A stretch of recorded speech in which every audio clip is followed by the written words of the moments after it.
Die EZB hat bekannt gegeben, dass man einen Piloten des digitalen Euro schon 2027 lancieren möchte.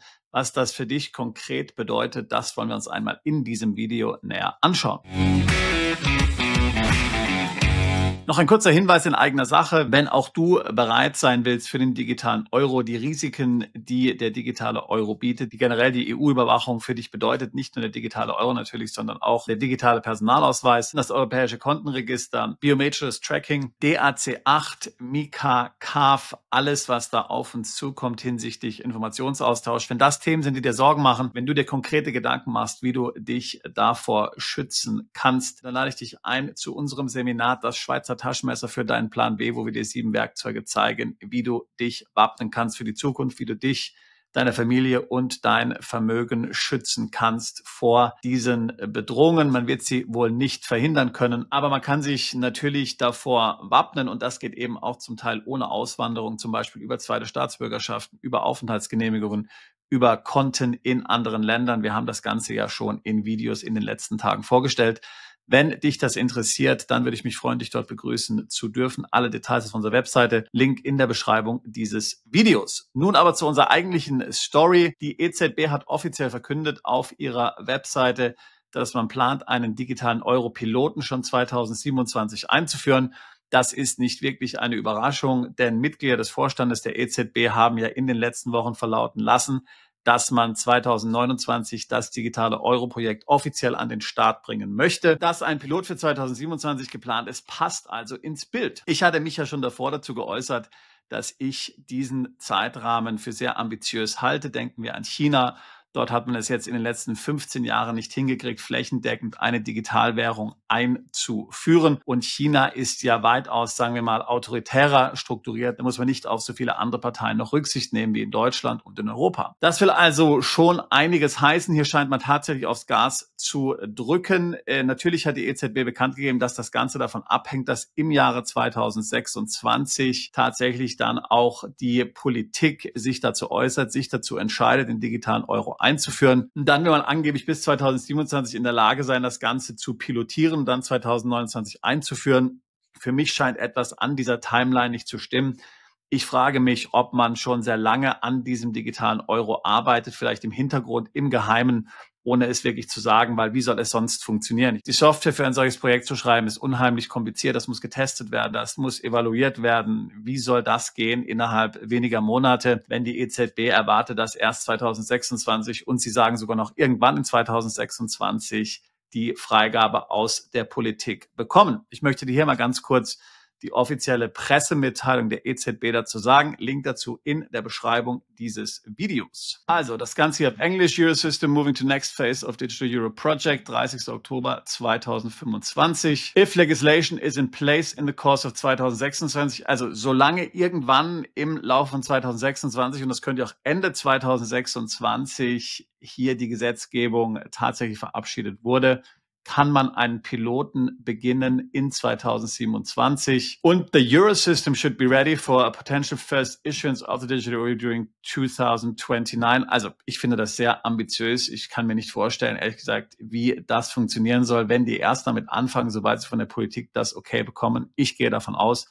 die haben an diesem Projekt schon sehr lange im Geheimen wirklich gearbeitet. Wie man das Ganze finanziert hat, das steht dann natürlich in den Sternen. Das weiß ich tatsächlich nicht. Hier wird dann nochmal der Prozess, den wir bis hierhin durchlaufen haben, kurz beschrieben.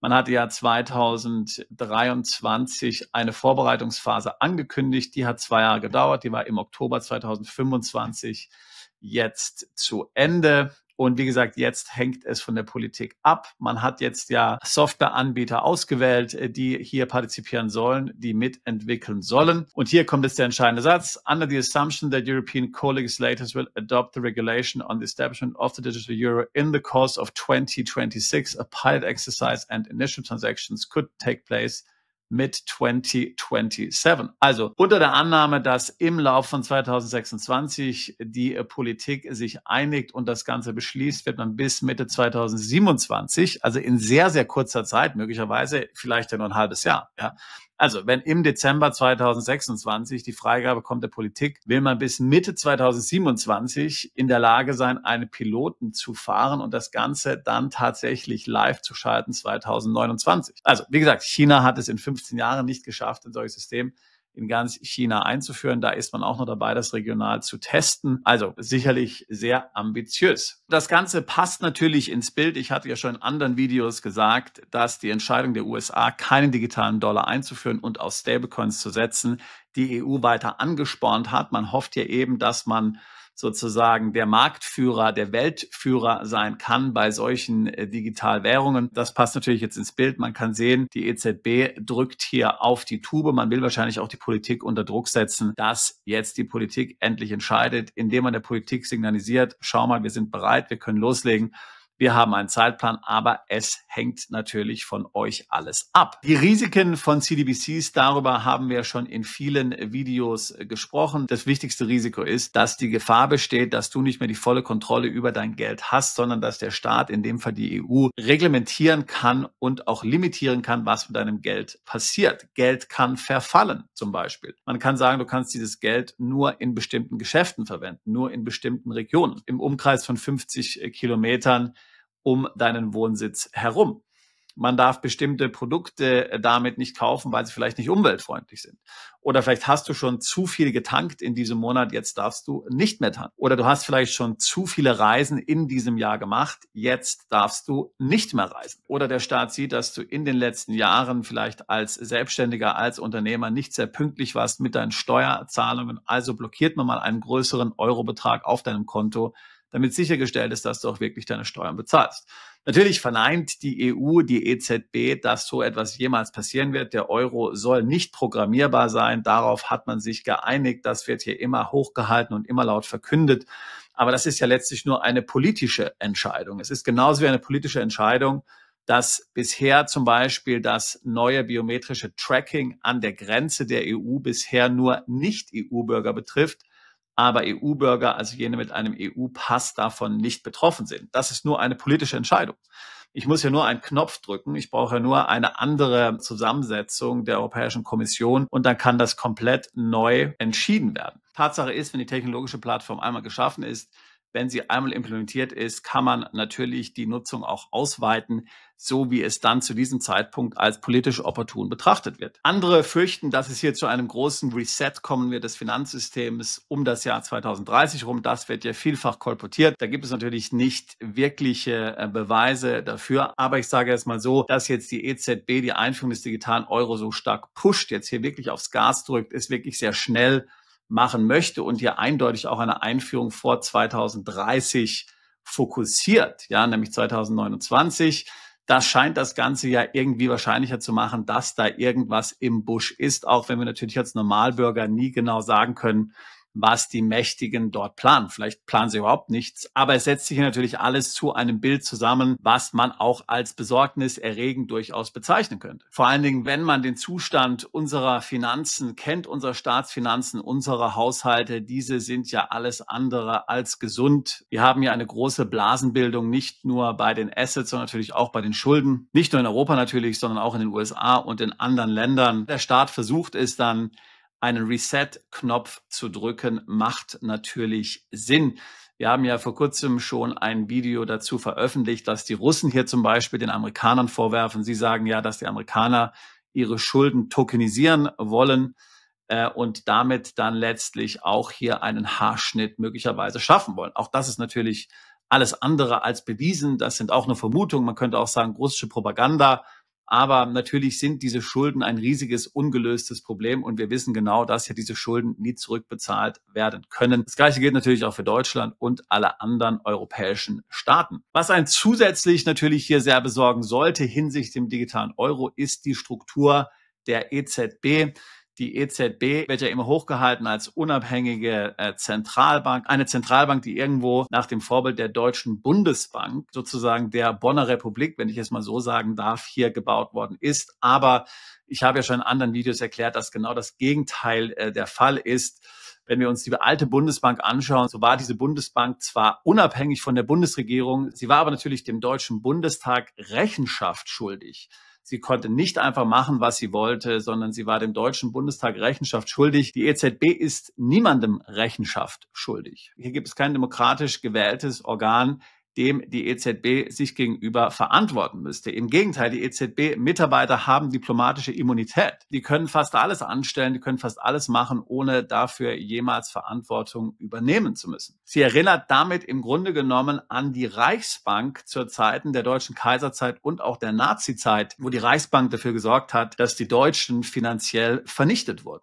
Ja, das haben die Nazis gemacht und vor den Nazis wurde es auch zur Kriegsfinanzierung des Ersten Weltkrieges gemacht. Ja, die Deutschen sind hier bewusst hinters Licht geführt worden, betrogen worden, ihr Vermögen wurde vernichtet und im Grunde genommen gleicht die EZB in vielen Belangen dieser deutschen Reichsbank. Auch das sollte uns also natürlich große Sorgen machen. Also eins ist klar, wir können diese Entwicklung nicht aufhalten. Digitalwährungen werden die Realität sein, nicht nur in der Europäischen Union, sondern in vielen anderen Ländern auch. Aber du kannst natürlich dagegen steuern. Du kannst zum Beispiel einmal dagegen steuern, dass du dir Digitalwährungen aussuchst und Währungen aussuchst, die eben vielleicht von Staaten sind, die weniger hoch verschuldet sind. Wir können als Beispiel die Schweiz nehmen oder auch Singapur nehmen oder auch andere kleinere Länder. Du kannst dein Geld in echten Werten speichern, zum Beispiel Gold. Du kannst dein Geld auch in Krypto speichern. Ich habe vor kurzem mit einem Mandanten gesprochen, der hat mir gesagt, er ist seit 3 Jahren komplett ohne Banken unterwegs. Er macht alles nur noch in Krypto. Er wohnt in Südamerika, muss ich sagen, hat dort auch noch geringe Bareinkünfte aus Mieteinnahmen. Damit kann er zum Supermarkt gehen.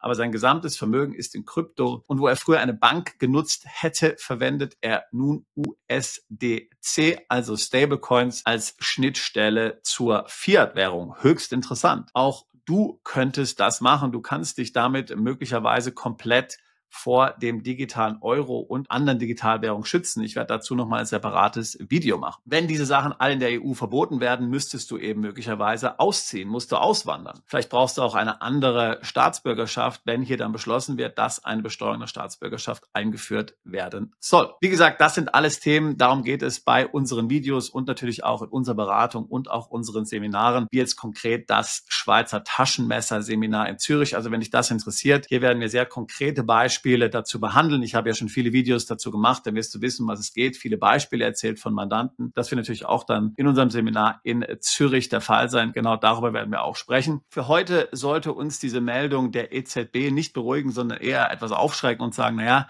die machen wirklich ernst, die sind nicht zimperlich, die haben einen Plan, die haben eine Strategie und das ist genau auch das, was du brauchst, um dich und dein Vermögen schützen zu können. Auch besonders, wenn man dann noch die geopolitische Dimension mit in Betracht zieht, wo es ja letztlich auch um staatliche Kontrolle geht, dann bist du gefragt, deine Entscheidungen zu treffen und natürlich dich entsprechend strategisch auszurichten. Also ich würde mich freuen, dich bei einem unserer Seminare zu treffen oder ansonsten natürlich gerne noch ein Beratungsgespräch buchen. Alle Details in der Beschreibung dieses Videos. Wir tun seit fast 20 Jahren nichts anderes als Mandanten genau bei solchen Fragen zu beraten. Auswanderung, Steueroptimierung im Ausland, finanzielle Unabhängigkeit, Vermögensschutz, dein Vermögen zu schützen vor der Zugriffigkeit des Staates. Ich würde mich freuen, auch dich alsbald zu unserer Mandantschaft zählen zu können. Bist du Unternehmer, Freiberufler oder Investor?